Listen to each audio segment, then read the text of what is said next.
So, just a little rant here about PSSD, or whatever you want to call it, psychotropic damage, and living with it.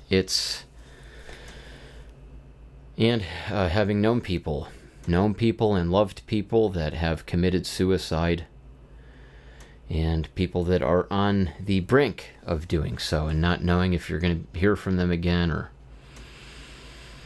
the amount of trauma of living with psychotropic drug damage, the sense of just utter isolation. I think this is not talked about as much as it should be.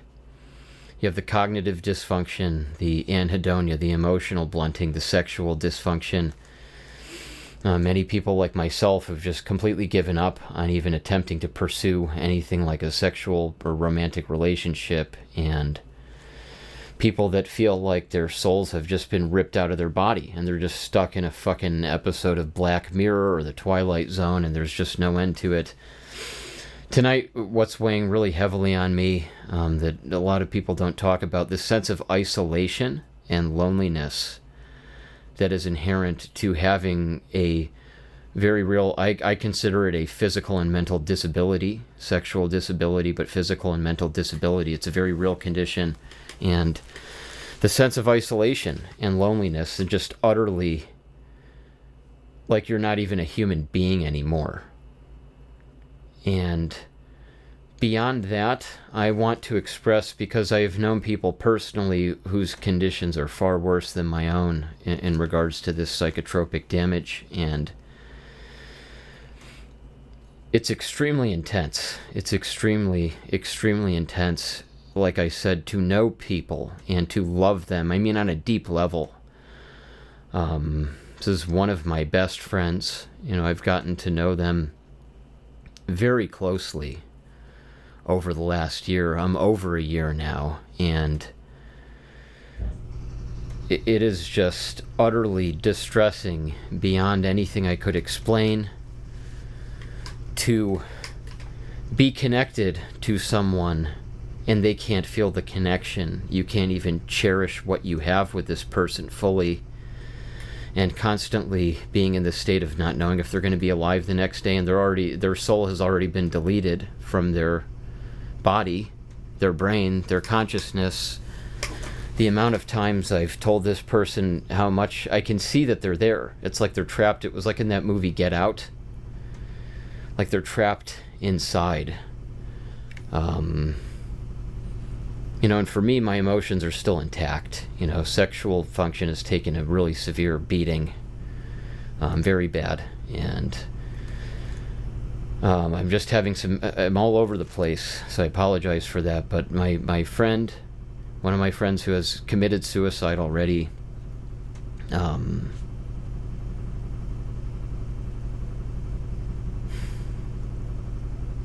I'm trying to remember one thing she said. It was about empathy. She said the irony of living with this condition, and the only people that can empathize are they're incapable of feeling empathy. And so let me come back to this sense of isolation, right? I'm thinking of my friend, and I mean, I love her so much. She's just so important to me. And if I was on the phone with her right now, she would just say, "No, you're good. You're good." We'd be talking, and she would just totally get it, that I'm going all over the place and I can't collect my thoughts. She would just tell me, "Yeah, my cognition's just gone to shit. I totally get it. You're good." And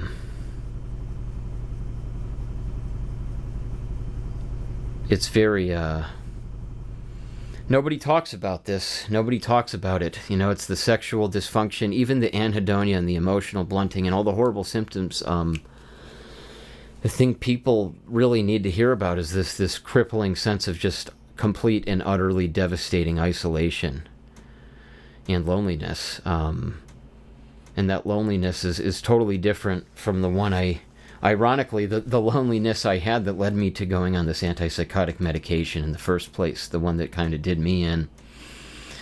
I thought I knew what loneliness was. I really did.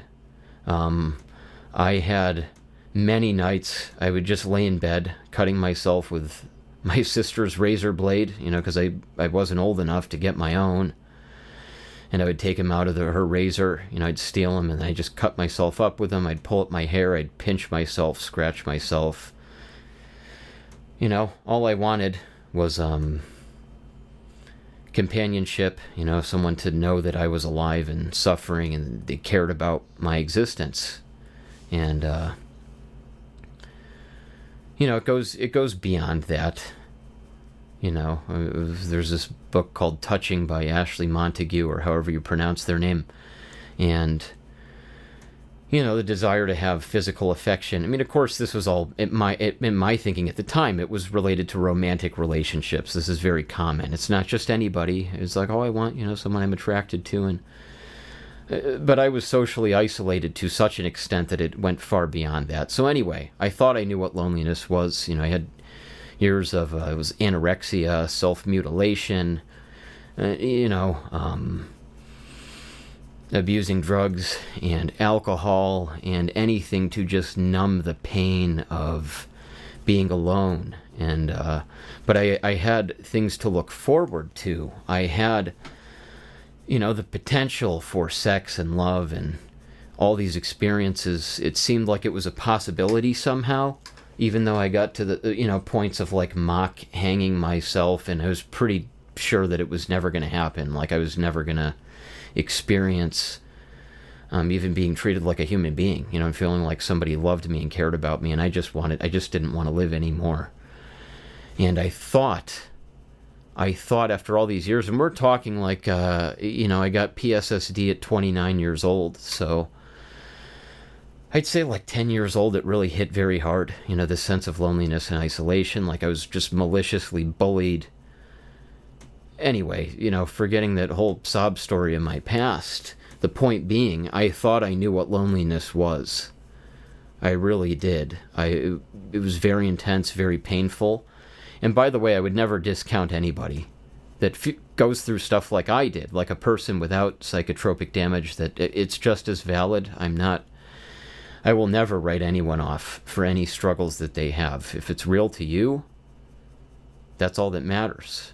Even somebody that has tons of friends and is dating and maybe has affection and love and sex and, but they could be fucking miserable inside and say they feel lonely and isolated. And I would have to validate that just as much as I would for someone that went through experiences like I had. And, but anyway, so without invalidating anyone, it's just, holy shit. My friend that's still alive, I love her very much, and I care about her so much. And just knowing it's like if she wasn't here anymore,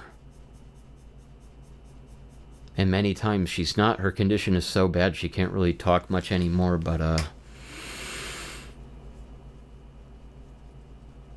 the feeling that see, this, my cognition is just shit right now. It's just shit, and I guess people with psychotropic damage will understand it, and other people will just, can't you, speak in complete sentences, you can't form a thought, and they can be very critical, and it's like you're trapped in your brain, you're trapped in your body, you just can't get out, and you're in there, but you can't communicate to normal people what you're going through. So, coming back to my friend that committed suicide, that sense of loneliness,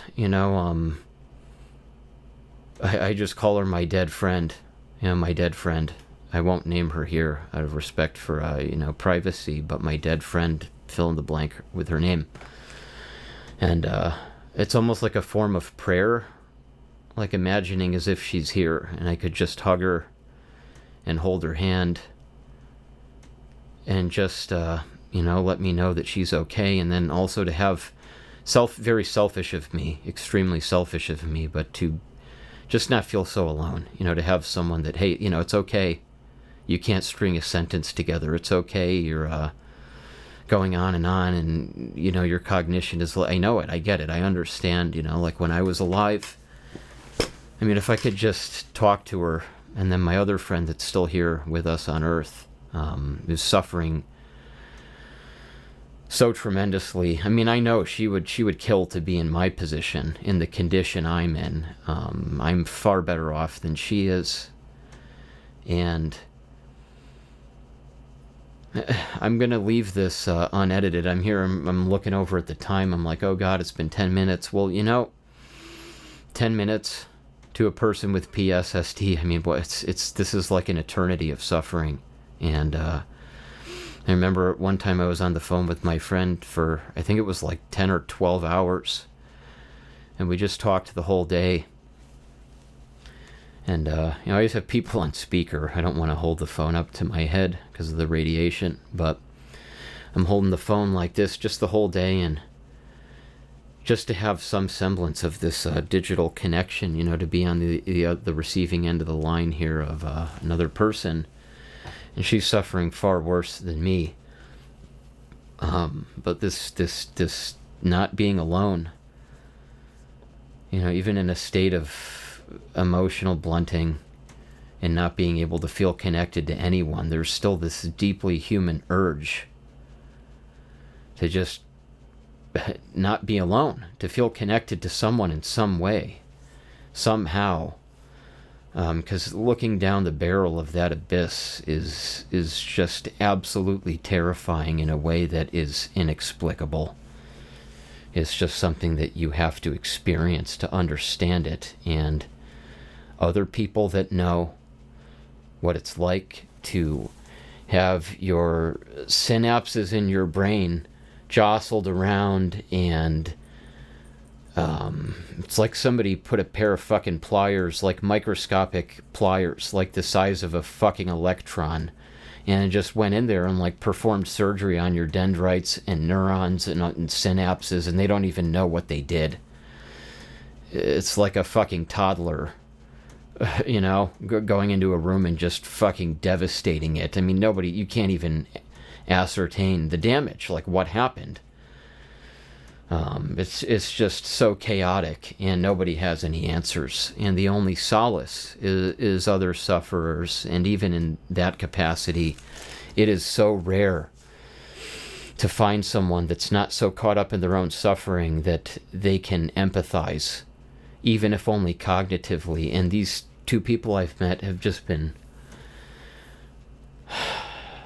my dead friend and my living friend. And there's another, actually a few people, I haven't been in regular contact with them, but they were also very empathetic, very understanding. It's these moments of connection that keep us going. So it's, I mean, look at this. I mean, I can't condense this. I can't. I just can't do it. I do not have the ability to cut down this video to I'm going to present something. It's just like the ramblings of a madman. And I don't even know how much of this is from all the drugs they've had me on my whole life. I mean, I really wonder. I'll never fucking know. Lexapro, Zyprexa, for years on those. Those were my first drugs, when I was probably 13 or so, 14. And let's see, Strattera, guanfacine, those were not propranolol, Xanax was a big one, and the Rexulti is what got me eventually. But it's just unfathomable.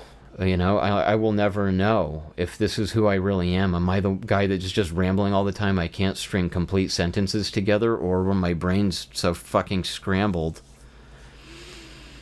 That's the thing. With this sense of isolation, it's, there's no studies supporting this. These are safe and effective. It's like, are they really though?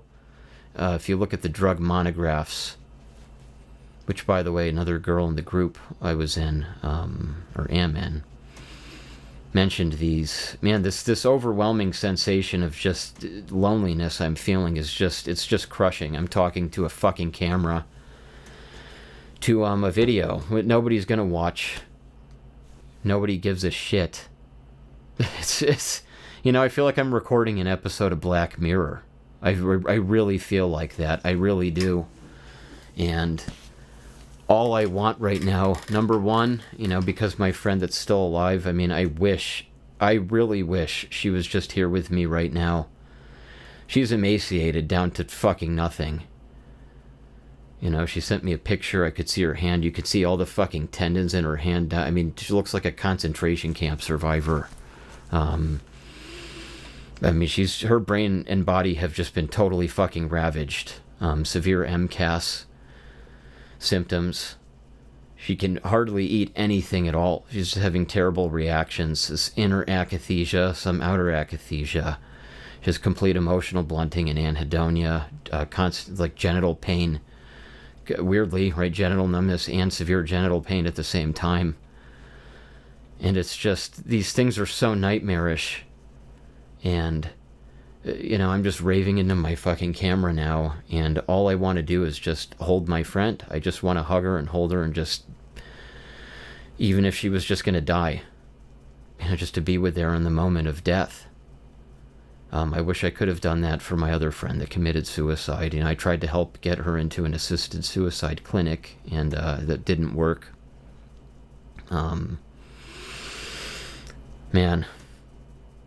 Yes, I mean, I'm just here yelling into the void. It's just the abyss of nothingness here, where just a bunch of people that have been damaged in ways that we can't prove. You can't prove it.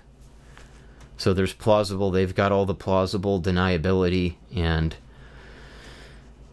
you know, it's like, the thing is, like, I don't hate anyone, I don't resent anyone, I don't want to burn everything to the ground. I mean, I'll get angry sometimes. It's like I just wish I could have been with my fucking friend when she died. This horrible fucking death, alone, probably with an exit bag. My friend tells me she's like 99% sure that's how she went out. This is like the sweetest fucking person in the world. Like, on the brink of death, and she's empathizing with me and, like, being there for me when I needed help, and now she's fucking dead. You know, like, and this is all we have, you know? I'm just looking at a fucking camera, record a video that nobody's going to watch. Just nobody gives a fuck about us at all. Nobody cares. Nobody fucking cares. And, like, you couldn't even have the dignity of having assisted suicide clinics available, so people that love people afflicted with this condition that cannot go on anymore could at least be with them in their last moments.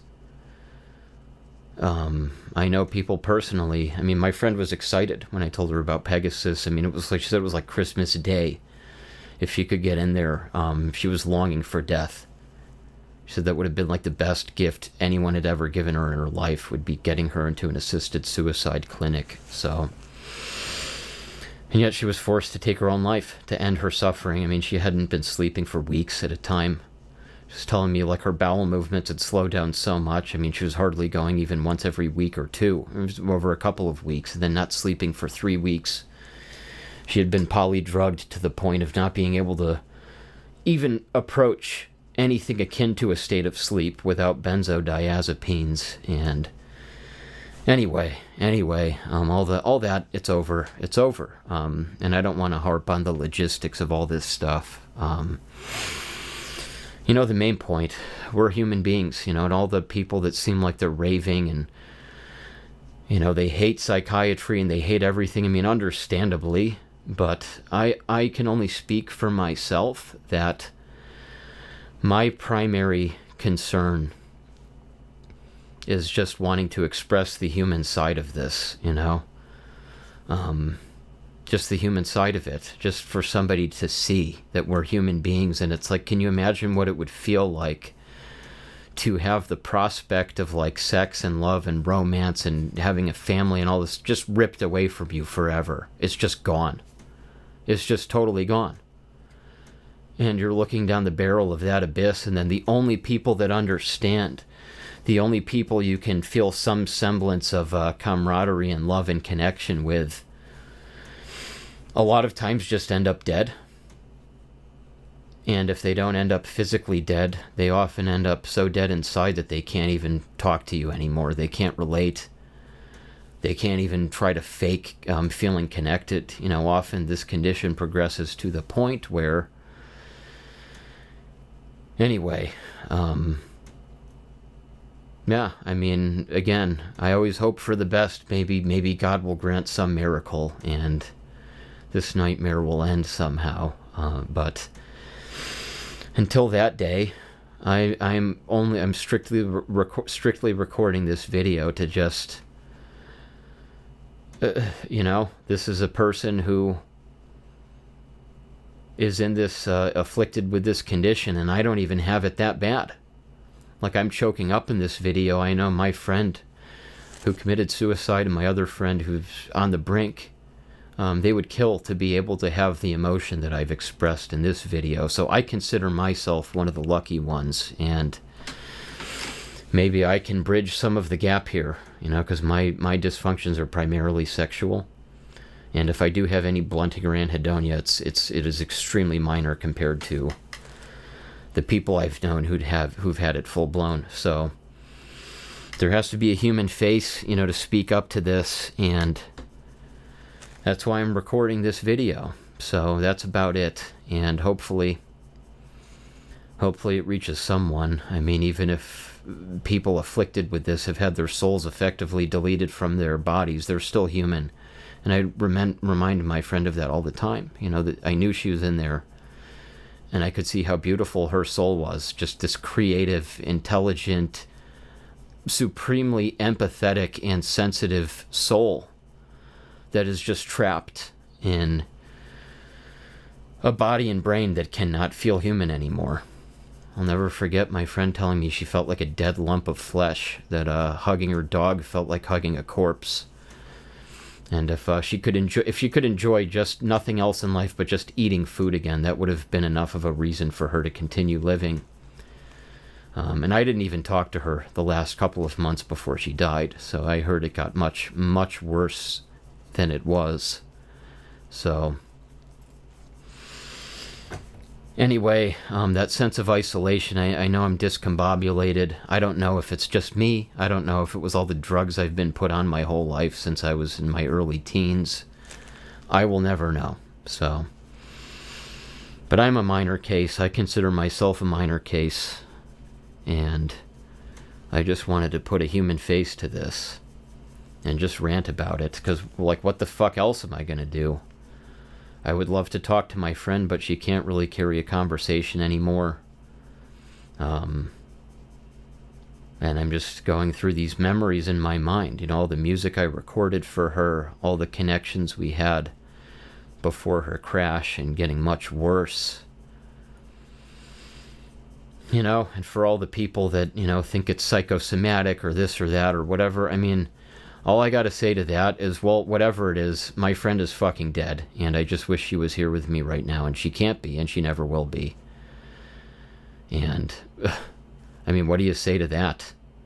Like, what fucking difference does it make? What damage did it cause, and how did it do this, and how did it do that? Well, I mean, if somebody can tell me why my friend is dead, and why I can't see her right now, and why we exist, and why we have to be here and experience these things, then maybe there will be an answer to that question. But until then, the only people that could understand me would be, again, people afflicted with this. So, anyway, like I said, yelling into the abyss. Part of me wonders why I'm even putting this out there, but hey, what am I at? 23 minutes and 40 seconds. Time is immaterial to these severe cases. I just think back to my friend. I mean, she wouldn't give a flying fuck. There is no time. It's just everything's frozen in place. For her, there's no difference between sunlight and darkness, being inside or outside, taking a hot shower or a cold shower. Her body's just totally fucking blunted to everything. And how is that survivable? So, anyway, I'm just really missing my friends right now. I'm not doing this to lament my condition. My condition is fucking peanuts compared to the friends I've had and the people I've known in the group I'm in. It's just peanuts. It's fucking peanuts. I'm very grateful to still have my emotions intact. So maybe if somebody can see that, because people relate to emotions.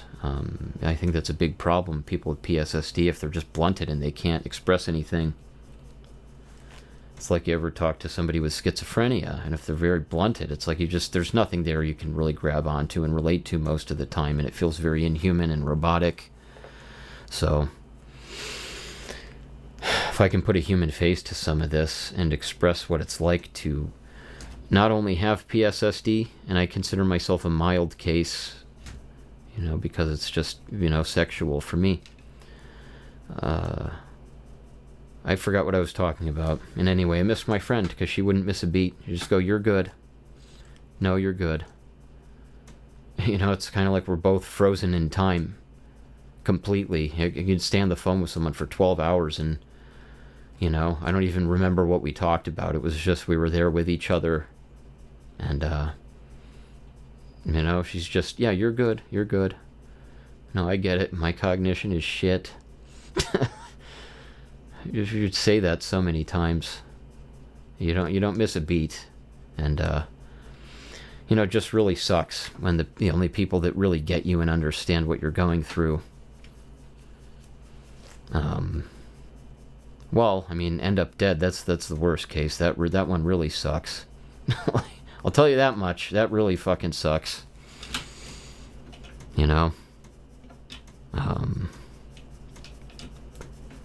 Well, anyway, I guess I'll cut here. Kind of spoken my piece for tonight, and I'm gonna see if I can get to bed. But I don't know if it reaches whoever it reaches. Someone's damaged enough or fucking crazy enough to watch this video. I hope it was meaningful to someone out there on the other side of the abyss.